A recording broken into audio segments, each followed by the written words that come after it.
What do you think of the front page of the Daily Mail, Francis? Well, the front page of the Daily Mail leads with two main stories. The main headline is about agencies that are bleeding. Well, they didn't actually go with that Daily Mail. They said something far more evocative, sucking NHS dry. So these are agencies providing staff to the NHS, whether it be nurses and doctors, to the tune, and they're making to the tune of £500 million a year.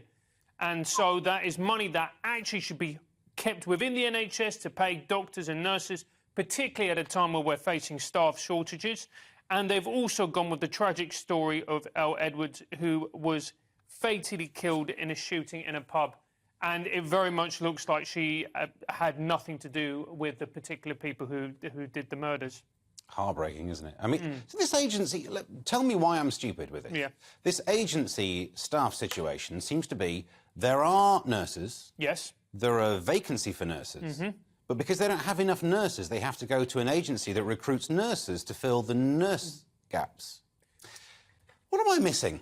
Well, a lot of the time, so I'm a former public sector worker. I was a teacher for many years. When you work within the public sector, you have a huge amount of paperwork. And a lot of the time, agency staff, you just go in, you do your job, and then you leave. And frequently, it's the paperwork, it's been within the local government system or the public sector system that grinds you down because you're within the machine. You have to do lots of pointless paperwork, admin, etc., etc. So it's harder to hire somebody who's... Yeah. Wow.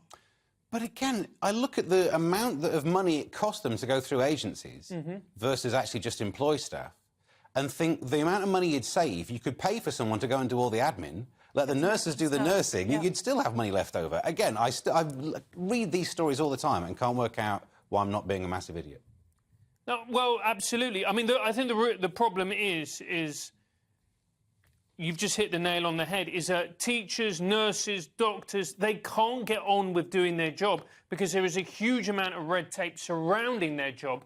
And what you're doing is effectively two jobs. You're doing the job of a nurse, a doctor or a teacher, and also a job of being an administrational assistant. And it's an impossible job to do. But presumably if I'm a customer, a client of the NHS, I don't know the difference between an agency staff and a non-agency One staff. looks Hopefully.